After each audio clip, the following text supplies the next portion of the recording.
Hola, muy buenas tardes a todas, a todos y a todes. Una vez más estamos aquí conversando en Media Hora en la Fontana, un espacio que busca la reflexión, que busca la opinión, que busca colocar temas más allá de la agenda diaria, donde podamos irnos reconociendo e irnos encontrando a partir de aquellos temas que van floreciendo. Y hoy día queremos conversar con Marcela Suárez Muñoz, psicóloga.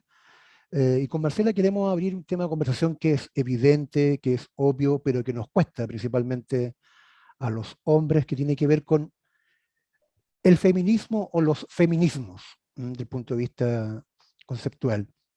Y con Marcela en ese sentido le hemos querido invitar a conversar, a que nos pueda contar su apreciación esta, de esta ola que ha golpeado y ha arrasado y nos ha puesto de frente a una realidad que es dura, a los hombres y a las sociedades en general, para poder comprender y entender de alguna forma y de una perspectiva más amplia y más abierta sobre feminismo. Así que bienvenida, Marcela, te damos muchas gracias por estar acá en Media Hora en la Fontana.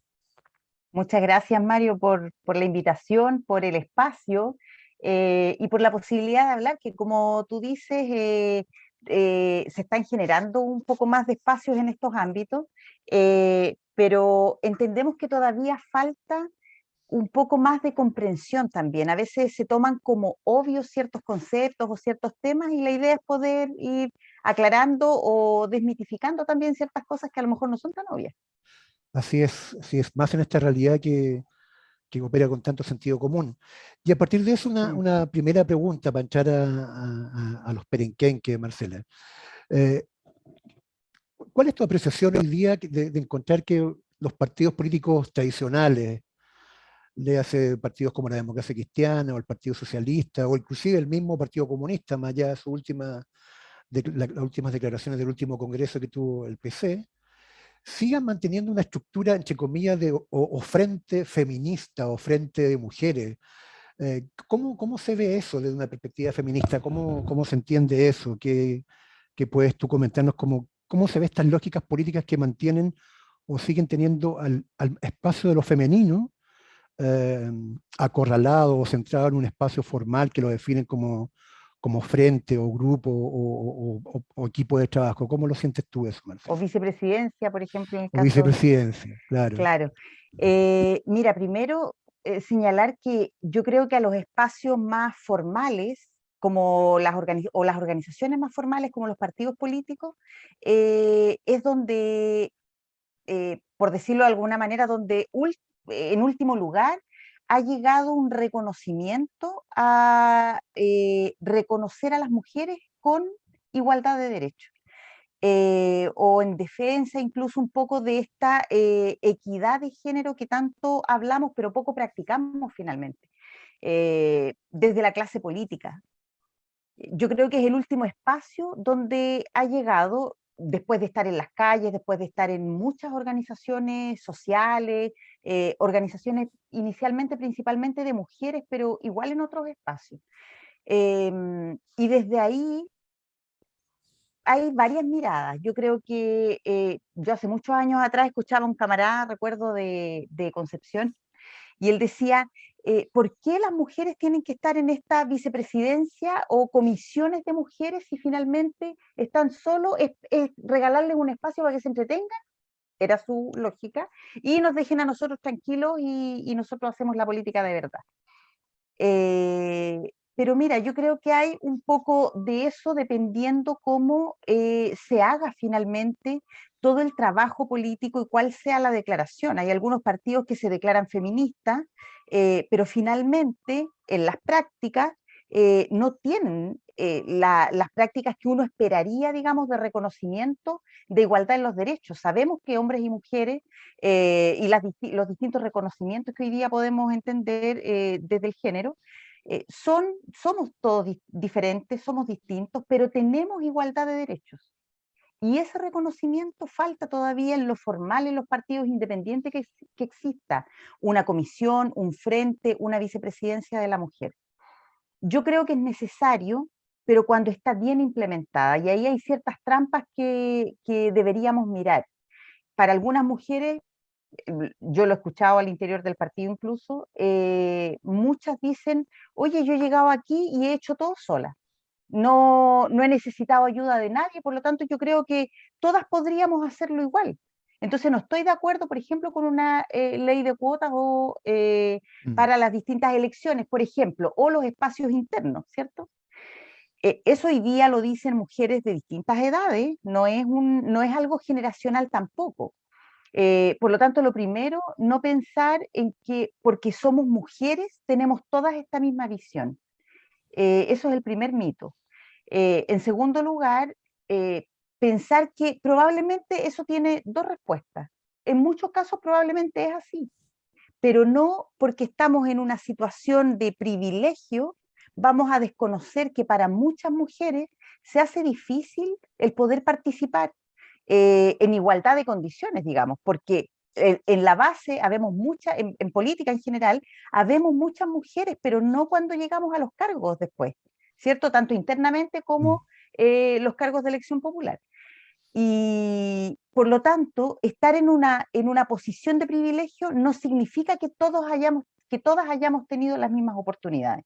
Y en segundo lugar, la otra opción es reconocer efectivamente que no todas tenemos o hemos tenido el mismo acceso o hemos tenido las mismas oportunidades.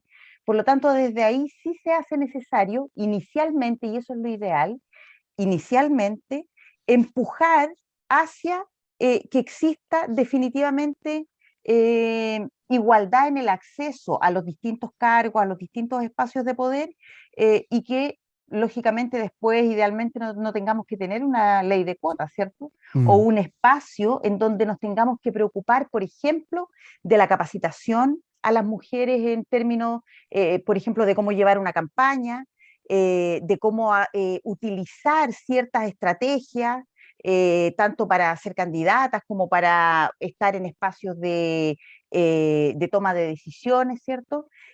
Hoy día se necesita ese espacio, yo creo que es súper necesario, pero hay que aprovecharlo bien, porque lo que puede ocurrir es que por ley tengamos el espacio, pero finalmente sigamos haciendo lo mismo y se siga, como decía René en Concepción, se siga utilizando solo para que las mujeres estemos ahí y las decisiones se toman en otro lado. mm. Tú colocas un concepto que a mi juicio es vital, que finalmente tiene que ver con la práctica. Pareciese que aquí, más allá de la literatura, de la cual uno podemos encontrar mucha, y hoy día más que nunca en abundancia, con respecto a entender y comprender la lógica del feminismo, de un movimiento emancipatorio que busca esta igualdad de derechos que tú dices, parece que el tema de la práctica sigue siendo la dificultad. Y desde ese punto de vista, Marcela, ¿qué crees tú o cuáles son los pasos, cuáles son las estrategias que un partido político, una organización, una empresa, qué pasos pueden seguir para finalmente cambiar estas prácticas que sabemos que nos hacen daño, sabemos que nos cuestan, sabemos que además hacen que lamentablemente tengamos conducta autoritaria y patriarcales en muchas Mm. ocasiones, no solamente por parte de los hombres, sino que en general cuando hay un tema de poder? ¿Cómo lo sientes tú? ¿Cuáles son los pasos? ¿Cuáles son las estrategias posibles de desarrollar para que podamos ir modificando y cambiando algunas de estas prácticas, algunas de estas conductas? ¿Cómo lo ves tú eso? Mira, yo creo que lo primero es reconocer que no da lo mismo cuando uno dice tenemos que incorporar más mujeres, no da lo mismo que mujeres. Yo siempre pongo el ejemplo acá cuando me dicen, no, porque entre mujeres nos tenemos que apoyar sí o sí, en lo político me refiero, y por ejemplo, si va una mujer de candidata, yo tengo que votar por ella. Entonces, bajo esa lógica, yo aquí tendría que votar, por ejemplo, por la senadora Ena Bombaer, Mm, ¿cierto? Entonces, no da lo mismo a quién vamos a apoyar. Y en ese sentido yo creo que hay que ser súper transparente también en decir y en lograr mirar cuáles son las lógicas instaladas en estos espacios. Porque fíjate que lo que uno aprecia, lo hemos conversado en varios espacios, pero algunas personas, hombres y mujeres, no logran darse cuenta, eh, que no basta con decir, por ejemplo, vamos a llevar como candidatos y candidatas en una lista, por ejemplo, de 4 personas a 2 hombres y 2 mujeres. Si es que las mujeres no van a tener posibilidad de salir, si es que las mujeres las eligen solo para el acompañamiento, para que no perjudiquen la opción de los hombres. Eso todavía sigue ocurriendo. Entonces, claro, decimos, cumplimos, pero si nosotros hemos cumplido, mira, llevamos mujeres. O antes, bueno, yo diría que aún sigue ocurriendo cada vez menos, uno lo escucha menos. Eh, Esto de préstanos tu nombre para que nos acompañes en la lista. Yo me imagino que tú lo has escuchado en algún Claro que momento. sí. Claro, porque en el fondo es cumplir con lo que te pide la ley, es cumplir con lo que se ve bien. Hoy día yo escucho a muchas personas decir, no, si hoy día no se ve bien que vayan puros hombres, entonces hay que poner a alguien da lo mismo, cualquier mujer. No da lo mismo, porque si seguimos reproduciendo esta lógica machista, patriarcal, dentro de la misma estructura del partido, y ponemos a mujeres que replican eso mismo, no va a servir de nada. El espacio finalmente que está garantizado desde esta perspectiva o de esta lógica de la ley de cuotas, por ejemplo, no nos sirve si lo que seguimos reproduciendo es el mismo modelo de Mm, intereses que lo que busca es beneficiar a los que tienen actualmente el poder. mm, Entonces, yo creo que eso igual está permeando un poco más. Fíjate que a mí me parece súper interesante, fue emocionante para mí. Estábamos acá en la casa con mis hijos, me acuerdo, cuando vimos la noticia, después de la convención de las elecciones de los constituyentes, cuando se supo que la ley había operado en el fondo para incorporar más hombres. mm, Y recuerdo haber visto en entrevista a una candidata que tuvo que bajar, ella no pudo ser electa, digamos, pese a que tenía más votos, porque había un hombre en su lista que tenía que incorporarse para que operara la ley de igualdad de género. Y ella, una chica joven, no sé, yo 30 años tiene que haber tenido, y ella dijo, no es lógico, porque a mí me parece que si esta ley se hizo para que se incorporaran más mujeres, ¿por qué yo tengo que salir, digamos, del espacio que gané con los votos? Y una señora, y lo digo para seguir insistiendo que esto no se trata solo de mujeres y no se trata de mujeres jóvenes, que eso lo dicen mucho también. Ah, no, es que esto es otra generación. Una señora mayor, ella dijo, me parece súper bien. Yo dijo, estoy perjudicada. Si yo lo viera así, yo estoy perjudicada porque yo no puedo ser electa porque tengo que ceder mi espacio a un hombre que sacó menos votos, pero para que sea paritario. Pero me parece súper bien, porque eso es lo que buscamos, que sea paritario. mm, Y ahí mm, tienes las dos visiones en el fondo. eh, y yo creo que eso es lo que uno espera o a eso es lo que se apunta. Inicialmente tiene que ser por ley. Pucha, así han sido muchos temas. El mismo tema, por ejemplo, de los pueblos originarios. Por ley hoy día tienen un espacio en la misma convención, por ejemplo. Si no hubiera sido así, no sabemos cuál hubiera sido su representación, ¿cierto?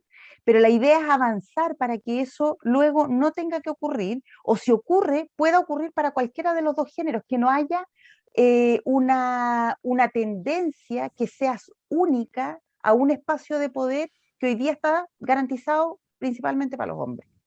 y que en el fondo, como tú lo planteas, claro, reproduce el modelo para uno para otro lado, finalmente, como Exactamente, lógica, y mantiene exactamente. finalmente el modelo desde la lógica patriarcal, entendiendo esta como no una lógica solamente masculina, sino que, como bien dices tú, una lógica del poder, de cómo se entiende el poder y cómo se administra. Y esta, como dice Rita Segato, por ejemplo, ella dice, el patriarcado no está encarnado solo por hombres, porque es el modelo que puede ser encarnado por hombres o mujeres el que queremos que no se reproduzca. Mm, mm. Y desde ese punto de vista, Marcela, ¿cuál es tu lectura, cuál es o tu perspectiva de lo que pueda pasar a contar del día de mañana? Estamos grabando hoy día aquí el día sábado 3 de julio y mañana 4 de julio parte el proceso de convención constituyente, de construcción de una nueva constitución para el país. ¿cuáles son tus expectativas con respecto a cómo este cambio de paradigma, este romper la lógica patriarcal que nos ha sostenido durante al menos, no sé, 200 años, que es en el caso chileno, 8000 años, dicen muchos autores con respecto al patriarcado en sí mismo, pero ¿cuáles son tus expectativas con respecto a lo que comienza mañana y cómo se instala o cómo se coloca un relato que establezca que el feminismo es una nueva forma de entender las cosas, una nueva forma de relacionarnos, una nueva forma de poder construirnos como país? ¿Cómo sientes tú que eso va a pasar? ¿Cuáles son tus expectativas con respecto a lo que comienza mañana con la instalación de la Convención Constituyente? Sí, mañana es un día, un hito, en realidad, ¿cierto? Mm, Yo creo que en el fondo, en lo personal, mi expectativa es ver representados los distintos temas que tenemos como sociedad, que antes eran invisibilizados en el fondo. Si tú te fijas, por ejemplo, hoy día se habla de también desde el punto de vista económico de la tarea de los cuidados. Y eso antes no era tema, mm, era algo que quedaba en lo privado. Y siempre, mayoritariamente, estuvo encarnado por mujeres mujeres. de distintas edades, desde la adolescencia. Imagínate cuando uno ve, por ejemplo, temas de lo que se habló mucho, ¿cierto?, de los niní, los jóvenes que ni estudian ni Ni bien trabajan, trabajan. y uno podía hacer tener, digamos, una idea de lo que, por qué no estudiaban ni trabajaban. Sin embargo, habían muchas adolescentes que estaban ahí porque estaban a cargo de los cuidados en su casa, ya sea de personas mayores o de hermanos. Esa lógica, ese tema, nunca antes fue tema ni en lo económico, ni en lo político, ni en lo social, eh, para nosotros. ¿Cierto? Hoy día se ha instalado. Entonces, en el fondo lo que yo espero, lo que yo creo que debería pasar, es que temas como este se repliquen en términos de interés, en términos de que esta constitución sea efectivamente esta casa que nos cobija a todas y a todos y a todes, porque estamos todos representados ahí.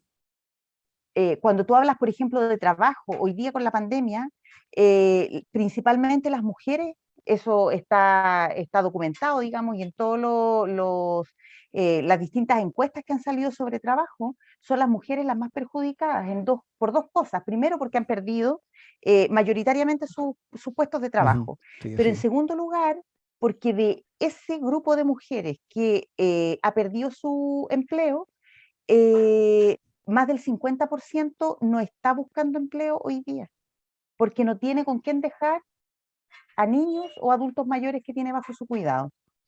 Entonces esas cosas, cuando se piensan eh, desde mañana en adelante, deberían pensarse para todas, para todos y para todos. Ujú. Y dentro de esos temas, ¿qué temas tú crees que son relevantes cuando estoy pensando solamente en voz alta, pero uno, desde lo que me toca ver, leer, desde haber acompañado un par de veces a mi hija a las marchas del 8M, está todo el tema del cuerpo, por ejemplo, con respecto Mm. al derecho a que una mujer pueda elegir sobre su cuerpo, está todo el tema, lo que tú decías, el tema del trabajo, está el tema de los cuidados, está el tema de los espacios de poder. ¿Cuáles son los temas que tú crees que son más vitales en ese sentido? ¿Cuáles son los temas que tú dirías son imprescindibles de colocar en una agenda para una nueva constitución? Mm. Sí, mira, yo creo que uno que es muy importante y que para muchos y muchas queda dentro del ámbito de lo privado, es precisamente el poder tomar la decisión propia sobre los cuerpos. Eso es un tema que yo creo que tiene que discutirse desde hoy día y bajo políticas públicas también. Ahí yo creo que en términos políticos los partidos también tenemos una deuda súper grande, porque hablábamos hace un rato, ¿cierto?, de cómo nos estructuramos o cómo se enfrenta la igualdad de género en los partidos o en estos espacios de poder. Sin embargo, en términos de pensar el Chile que queremos desde lo político, tampoco está en la discusión en todos los temas. Mm, Y ahí yo creo que es lo que tú dices, efectivamente. Uno es la decisión de cada una sobre su cuerpo. Yo creo que hay que discutir y hay que dejar de ver estos temas como temas valóricos. Yo creo que aquí tenemos Así una es. confusión también. Mm, Y nuestros parlamentarios en general, o sea, los parlamentarios y las parlamentarias, quieren enmarcarlo dentro de un tema valórico, pero estamos hablando de derechos sociales. Yo creo que ahí, si no hacemos la distinción, seguimos cayendo en la misma trampa y seguir pensando que nosotros somos un Estado laico. Entonces, desde ahí, la discusión en el Congreso tiene que ser desde los derechos sociales y cómo garantizamos a todas, todos y todes mm, eh, todos estos derechos que generalmente han estado garantizados principalmente para los hombres. así es. Sí, yo comparto El con... trabajo es un tema sí, importante en términos económicos, el sueldo se discutió en el Congreso, a igual pega, igual paga, o sea, es algo que uno dice de repente y hay gente que hoy día todavía cree que eso no es real. Eh, Alguien en el servicio público me decía, no, pero acá en el servicio público en general eso no ocurre. Bueno, tenemos que ver, o sea, ocurre igual. Hay muchas empresas públicas que se hace igual la distinción. sí. Entonces, son temas que hay que verlos, discutirlos, pero tomarlos en serio y no parcializados, no desde lo ideológico necesariamente, menos desde lo valórico. Sí, yo creo que es interesante la distinción que tú planteas de distinguir o hacer este quiebre entre este discurso de lo valórico, que tiende además a- a colocarle una lógica a veces bien endemoniada a algunos temas y verlos desde el punto de vista de los derechos sociales, donde muchas veces además los hombres emitimos juicios, hacemos comentarios, colocamos posiciones sin tener la más mínima idea, la verdad, porque nunca hemos estado en una situación en la cual ustedes han estado. Y eso es tan complejo a mi juicio. Y una última consulta en ese sentido, como para ir cerrando la conversación, Marcela.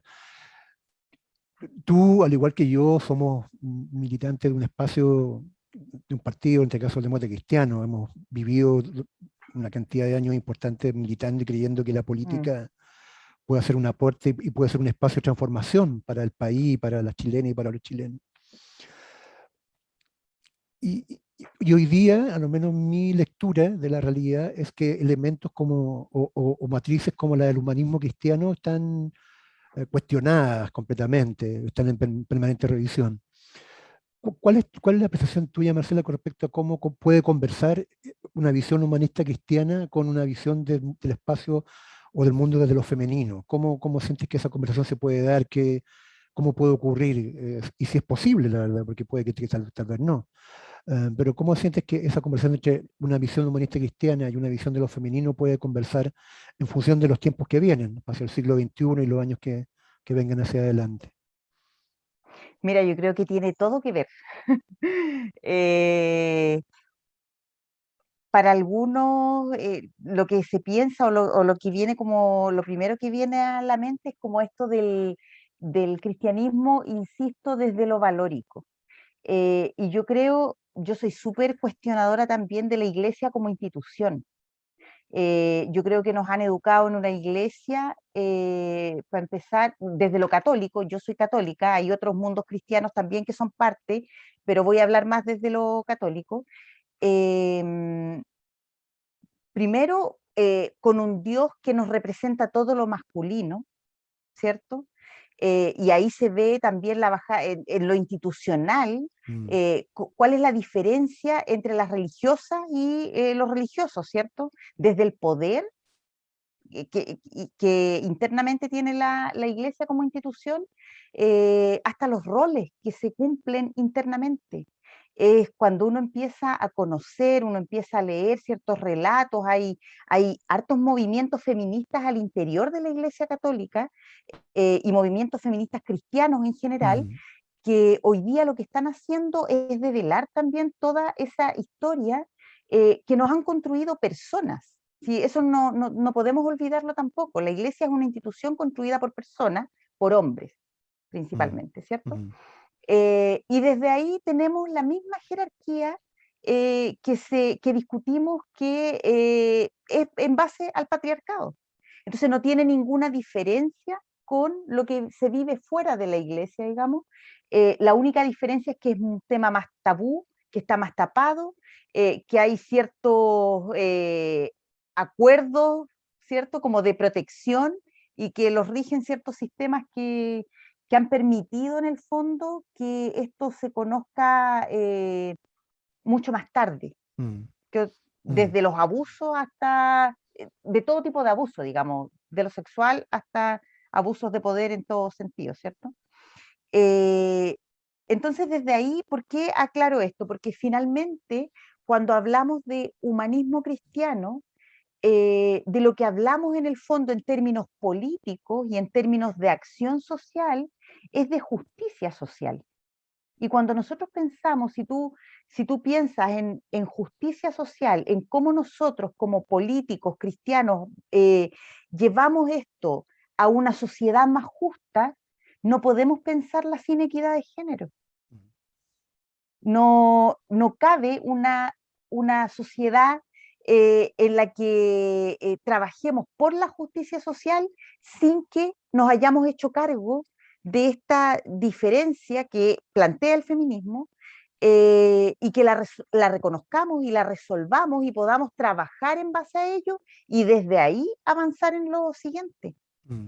Entonces, por eso te digo, para mí tiene todo que ver. Si hablamos incluso de nuestros próceres, ¿cierto? Que siempre nos acompañan y que uno siempre destaca y que hay mucha gente que hoy día dice, ya, pero pucha, son, no sé, por los mismos de siempre y como tienen como historia solo en lo más antiguo, ¿cierto?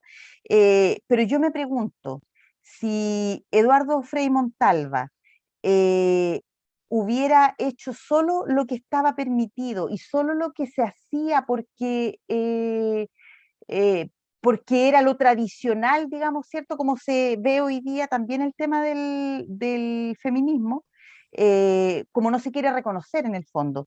Pero si hubiera seguido esa lógica, no hubiéramos tenido reforma agraria. Mm. Si lo que se hizo ahí fue romper con muchas de las estructuras eh, que nos decían que eso tenía que ser así porque era lo normalizado, ¿cierto? Sí, Entonces, si tú, o sea, cuando me preguntas eso, para mí tiene todo que ver si sacamos el velo en el fondo primero del humanismo cristiano como lo valórico tradicional relacionado solo con lo que plantea la iglesia. Yo creo, y ahí insisto, yo tengo hartos reparos en eso, pero es principalmente porque si nos vamos a las enseñanzas en el fondo, están escritas por hombres, por personas, por hombres, que lo que buscan obviamente es mantener el status quo respecto de ciertas desigualdades también. sí, así es. Siempre se hace el tiempo corto en esta media hora en la Fontana, Marcela. Se nos pasa Sí, contigo, nos pasa con quienes hemos entrevistado en nuestras ocasiones anteriores. Te queremos agradecer esta conversación, pero antes de despedirte, queremos pedirte dos cosas: que nos pueda recomendar algún libro para leer estos días, y que nos pueda recomendar también quizá alguna serie o alguna película para ver estos días de pandemia y de encierro que nos toca vivir. Así que, ¿qué nos puedes contar en ese aspecto, Marcela? sí, oye, bueno, ahí puede ser una lista larga, pero hay algunos clásicos igual, po. Como para conocer uno, mira, en varios aspectos, pero uno no puede dejar de leer, siento yo, a la Simone de Beauvoir. Y ahí el segundo sexo lo que hace en el fondo es establecer, y por qué fue tan criticado en su tiempo, porque ella establece una diferencia, ella hace un quiebre y dice, las mujeres no nacemos mujeres, Mm, nos hacemos mujeres a medida que nos vamos socializando, ¿cierto? Y se nos enseñan tantas cosas desde que hoy día conocemos como lo femenino y que todos vamos reproduciendo igual. mm, Y cuesta a veces sacarse eso de encima, sobre todo en la crianza, ¿cierto? Ese es un libro filosófico, político, digamos, que nos enseña varias cosas ahí al respecto. Eh, Hoy hay otros libros súper buenos. Mira, a mí me gusta mucho. uno que se llama Las mujeres que luchan se encuentran. Es un libro súper fácil de leer, habla de distintas historias de mujeres latinoamericanas, que desde distintas perspectivas, desde lo social, desde lo artístico, desde lo comunitario, lo que hacen es política. Y la autora lo que hace en el fondo es juntar en el análisis político todas estas acciones que, como te digo, son de distintos ámbitos, Ujú. muy diversas, de distintas mujeres latinoamericanas, pero lo que te refleja en el fondo es que caminamos hacia el mismo lado. Y desde el espacio que tú estés, tú haces un aporte que no siempre es pensado desde lo político, pero finalmente es político. Qué bueno, qué bueno. Sí, es súper lindo ese libro. Em, Eso se me ocurre, bueno, yo he aprendido a releer a Gabriela Mistral y esa Mm. también es una invitación.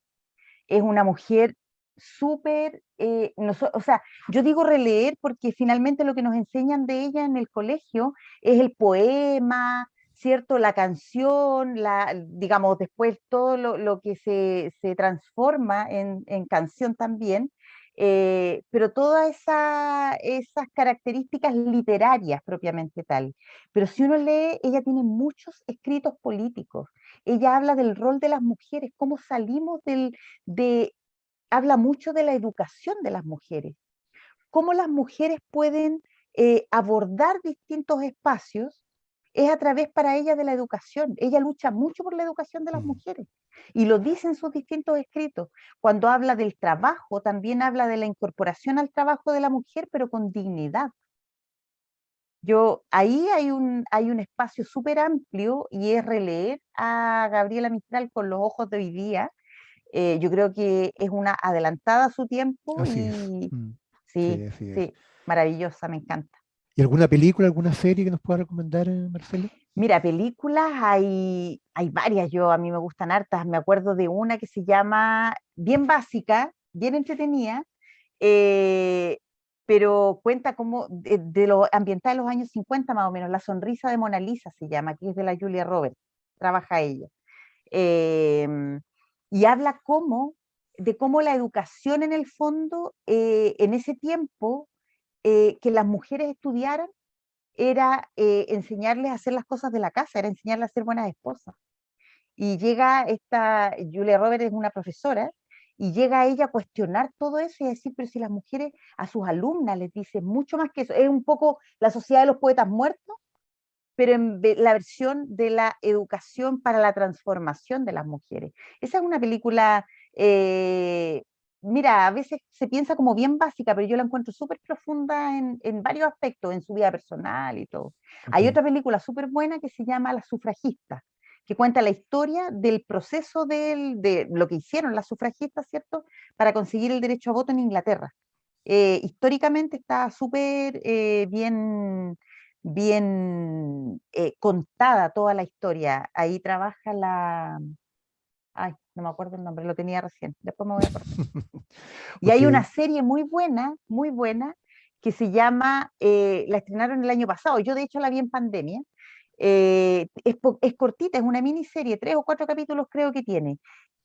Madame CJ, que es la historia de la primera mujer negra que se hace de la nada millonaria en Estados Unidos. Aparte tiene